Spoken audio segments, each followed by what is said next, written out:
Hello my dear every students. आप में से कईयों को पैटर्न मेकिंग ऑफ प्लाज़ो में प्रॉब्लम आ रही थी, तो I am going to give you a recap of the pattern making of palazzo. So let's see the overall main things which have to be kept in mind when you are going to start pattern making of a palazzo. सबसे पहले आपको ये पता करना है कि इसके important parts कौन से हैं जिनको आपने ध्यान में रखना है. सबसे पहला है ये waist. This is your waistband, this is waist, then this is your crotch, this is your hip round, and the length includes both waistband as well as the lower portion. ठीक है, waste और lower portion दोनों इसमें include हो रहा है. अब हम आते हैं पॉइंट नंबर 1, लेंथ. जैसे कि मैंने आपको कहा कि लेंथ में इंक्लूडिंग वेस्ट बैंड और लेंथ दोनों और नीचे की बॉडी दोनों इंक्लूड होती है. Then come to the second point, waist. Waist का फॉर्मूला क्या है? वेस्ट का फॉर्मूला है hip round plus 3 inches ease. Hip round में हम 3 इंचेस ईज ऐड करते हैं और जो भी सम आता है उसको 4 से डिवाइड करते हैं, तो यहाँ पे हमें 10 इंचेस आ रहा है. अब हम यहाँ पे वेस्ट में हिप राउंड क्यों कंसीडर करते हैं? That is an important thing, क्योंकि जो आप प्लाजो बनाने जा रहे हो that is for elastic waisted, it is going to be an elastic waisted pant. तो इलास्टिक को, since we do not have any other opening in our pants, that is why it has to be pulled up to wear on the waist. इसको पहनने के लिए आपको hip round से होते हुए वेस्ट तक लेके जाना है. तो अगर वेस्ट को हम कंसीडर करते हैं, अगर हम वेस्ट को वेस्ट के अकॉर्डिंग बनाते हैं तो वो हिप्स राउंड के ऊपर नहीं आएगी. Why? Because hip round is more than the waist. तो इसलिए हमें हिप राउंड को कंसीडर करते हुए इसका फॉर्मूला डिराइव करना पड़ता है. Then at the third point comes the hip. अब हिप की का भी अपना एक फॉर्मूला है. हिप में अगर आप ईज नहीं डालते हो तो वो अनकम्फर्टेबल बनता है. तो हिप में हमने 4 इंचेस ईज डालनी है और फिर इसको भी 4 से डिवाइड करना है, तो हमारे पास 10.25 इंचेस हिप्स आ जाती है.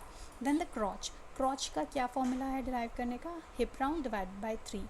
यानी कि जितना भी आपका हिप राउंड है उसको अगर हम 3 से डिवाइड करते हैं तो हमें क्रॉच की मेजरमेंट मिल जाती है. अब यहाँ पर हमने 37 को हमने सबसे पहले लेंथ ली है, तो लेंथ हमने यहाँ पे कंसीडर करी है 35 इंचेस. अब 35 इंचेस में 2 इंचेस ऐड किया तो 37 इंचेस हो गए, यानी कि हमारी ये लेंथ, टोटल लेंथ 37 इंचेस है. वेस्ट हमारी 10 इंचेस आ गई है ये चीज़, और हिप हमारी, ये हिप राउंड जो है हमारी आ गई 10 इंचेस, और क्रॉच हमारा आ गया है 10.5 इंचेस. ठीक है. अब ये जो बेल्ट है ये कितनी वाइड होनी चाहिए? तो बेल्ट की जो विड्थ है वो 3 इंचेस हम लेके चलेंगे और हमें रेडी मिलेगी 1.5 इंचेस. ठीक है. और लेंथ इसकी कितनी होनी चाहिए? इसकी लेंथ कितनी होनी चाहिए? जो आप बेल्ट को कट कर रहे हो अलग से, तो बेल्ट की जो विड्थ है, width is 3 inches and length is waist plus 2 inches. 2 inches क्या है? आपका सीम अलाउंस है. तो जो भी आपकी वेस्ट है उसमें आपने 2 इंचेस ऐड कर देना है, वो उसकी बेल्ट की लेंथ बन जाएगी. ये है आपका बैक क्रॉच का टेबल. यानी कि ये जो क्रॉच, ये हमारा फ्रंट क्रॉच है, और इसी तरह जो हमारा बैक की तरफ बैक क्रॉच होता है उसको ड्रॉ करने के टाइम अगर स्मॉल साइज़ के लिए हम ये प्लाजो बना रहे हैं तो हमें 1.5 इंचेस ऐड करना होता है उसमें, मीडियम के लिए 2 इंचेस और लार्ज के लिए 3 इंचेस. ठीक है. तो यहाँ पर हमने समझ लिया है कि हमें किन किन चीज़ों की ज़रूरत है. अब हम आते हैं इसकी पैटर्न मेकिंग पर. तो सबसे पहले आपने क्या करना है, अपने फैब्रिक को लेना है और फैब्रिक को सैल्वेज के अकॉर्डिंग, जहाँ से भी आपके फैब्रिक का सैल्वेज जा रहा होगा उसको आपने एग्जैक्टली हाफ में फोल्ड कर लेना है. ठीक है. आप यहाँ पर फॉर एग्जाम्पल मान लो कि ये हमारा फैब्रिक फोल्डेड फैब्रिक है, तो यहाँ पे हमारी फोल्ड लाइन आ रही है. This consider this as a fold line, और यहाँ से हमारा फैब्रिक ओपन है. ठीक है.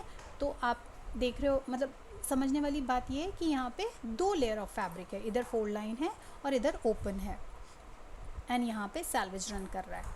तो सबसे पहले हमने क्या किया, हमने फैब्रिक जितना भी हमारे पास फैब्रिक था, यहाँ पे मैंने आपको एक पेपर के ऊपर एक्सप्लेन किया हुआ है, तो यहाँ पे आपको ज़्यादा जगह दिख रही है, बट अदरवाइज़ जब आप फैब्रिक को पे ये चीज़ सीधे ड्रॉ करते हो तो आप फैब्रिक की पूरी जितनी भी विड्थ है उसको यूटिलाइज़ कर लेते हो। उसको यूटिलाइज़ करने से आपको मैक्सिमम फ्लेयर मिलता है प्लाजो में, and palazzo is all about your flare. तो फैब्रिक के सेंटर में आपने एक लाइन खींच देनी है, और इस लाइन के ऊपर हमने ये परपेंडिकुलर ड्रॉ किया है। ये जो लाइन है हमारी, ये लाइन हमने जो फैब्रिक का एज है उससे हाफ इंच नीचे आके करना है। हम हाफ इंच नीचे हमेशा कोई भी पैटर्न बनाते तो हम उसे हाफ इंच नीचे आते हैं, so that we get a straight line. ऊपर से जो फैब्रिक होता है वो अनफिनिश्ड होता है, तो वो एजेस हमें इवन नहीं मिलती हैं, इसलिए हम हाफ इंचेस नीचे आ गए और अब हमने अपना पैटर्न बनाना शुरू किया। तो फिर आप देख रहे हो यहाँ पे हमने एक परपेंडिकुलर लाइन बना ली। इसके बाद आप इस लाइन से नीचे आते हो 7 इंचेस। 7 इंचेस नीचे आने पे आपको ये हिप लाइन मिल जाती है। हिप लाइन पे आपने स्क्वायर क्रॉस करना है, और फिर इस पॉइंट से आपने 12 इंचेस डाउन आना है। जब आप यहाँ से 12 इंचेस डाउन आते हो तो आपको यहाँ पे क्रॉच लाइन मिल जाती है। अब हिप लाइन, ये जो हमें एक स्क्वायर सा बॉक्स मिला है, ये हमें कहाँ से मिला है? हमारी जो हिप लाइन थी उस पर हमने क्या, और ये वेस्ट लाइन हमें कहाँ से मिली है? ये चीज़, ये बॉक्स हमने कैसे डिराइव किया? तो जैसे कि आप यहाँ पर देख रहे हो, हमारी जो वेस्ट है वो कितनी है? 10 इंचेस। तो 10 इंचेस को हमने हाफ़ किया है और इसको 5 इंचेस इधर और 5 इंचेस इधर मार्क किया है। फिर आपने इसको परपेंडिकुलर नीचे ड्रॉ कर दिया, स्क्वायर डाउन कर दिया है। अब जो क्रॉच लाइन है, उस क्रॉच लाइन से जितना हमें चाहिए, यानी कि हमें हमारा क्रॉच यहाँ पर है 10.5 इंचेस, तो 10.5 इंचेस को आपने हाफ़ करना है। तो हाफ़ आप यहाँ पे मार्क करोगे और हाफ़ इधर मार्क करोगे, फिर आपने यहाँ से यहाँ को ज्वाइन कर देना है, और इस तरीके से आपको एक स्क्वायर मिल जाता है। अब इस लाइन से आगे आप 2.5 इंचेस आते हो। ये 2.5 इंचेस क्या है? ये हमारा क्रॉच है, फ्रंट क्रॉच, ठीक है। फिर इस पॉइंट से यहाँ हिप लाइन तक आप फ्रेंच कर्व से एक शैलो सा कर्व बनाते हो। इस कर्व को ज़्यादा डीप नहीं करना है, क्योंकि अगर इस कर्व को ज़्यादा डीप किया गया तो ये डिस्कम्फर्ट देगा वेयरिंग के टाइम पे। फिर इस पॉइंट को हमने किसके साथ ज्वाइन करना है वो मैं बता देती हूँ आपको। ये आपकी लेंथ है, इस लेंथ पे आपने स्क्वायर क्रॉस किया और आपको ये एक बॉटम लाइन मिल गई। इस बॉटम लाइन पे आप 1 इंचेस ऊपर गए हो दोनों साइड से, और इसको आपने मर्ज कर दिया है। तो ये आपका एक कर्व्ड एज, जो एज है वो रेडी हो गई है। अब आपने इस पॉइंट को इसके साथ ज्वाइन कर देना है, और यहाँ ये जो बैक वाला पॉइंट है वो आपने ऊपर वेस्ट से मैच करना है, ठीक है। ये बहुत ध्यान देने वाली बात है, इसको इस पॉइंट के साथ मत मैच करना, अदरवाइज़ ये बिल्कुल स्ट्रेट हो जाएगा, तो it's not possible to wear it then. इसके बाद ये आपका फ्रंट का पैटर्न रेडी हो गया है। आपने इसमें हाफ इंचेस सब तरफ छोड़ देना है, नीचे hem पर नहीं छोड़ना है, क्योंकि हम hem पर ऑलरेडी यहाँ पर hem पर हम 2 इंचेस एक्स्ट्रा ले चुके हैं, तो हमने यहाँ पे नहीं छोड़ा है कोई भी, और बाकी की तीनों तरफ हमने 0.5 इंचेस का सीम अलाउंस छोड़ते हुए इसको कट कर लिया। ये हमारी फ्रंट की रेडी हो गया। फ्रंट के हमने 2 पैनल्स हमें मिल गए हैं, एक ये फ्रंट लेयर पे है और इसके पीछे वाली लेयर पे है। अब हमें बैक बनाना है, तो आपने इस एक फ्रंट को लेकर के दोबारा जो फैब्रिक है सिमिलरली उसको फोल्ड करके उसके ऊपर रखना है। अब इसमें क्या डिफरेंस है? बाकी सारी चीज़ों को आपने एज इट इज़ ट्रेस कर देना है। डिफरेंस आता है यहाँ पर और यहाँ पर, और थोड़ा बहुत यहाँ पर।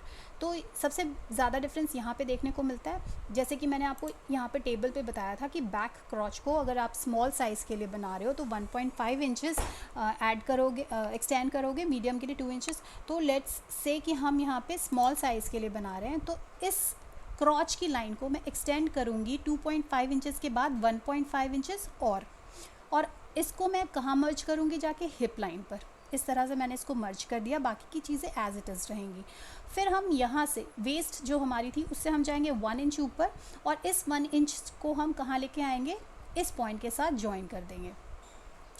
अब ये वाला जो पॉइंट है इसको हम दोबारा जो हमारा एक्चुअल पॉइंट था उसके साथ ही ला करके मैच कर देंगे। और जैसे कि हमने फ्रंट में हाफ इंच छोड़ा था, मार्जिन छोड़ा था, हम उसी तरह से जैसे कि आपने ये तो बिल्कुल ही वैसे ही ट्रेस किया, डिफरेंस खाली यहाँ पर आया था। तो आपको यहाँ पे नया सीम अलाउंस छोड़ते हुए इसको यहाँ तक ज्वाइन करना है, and that is how you will derive your back pattern also. So that is it. इसके बाद आपको हर चीज़ें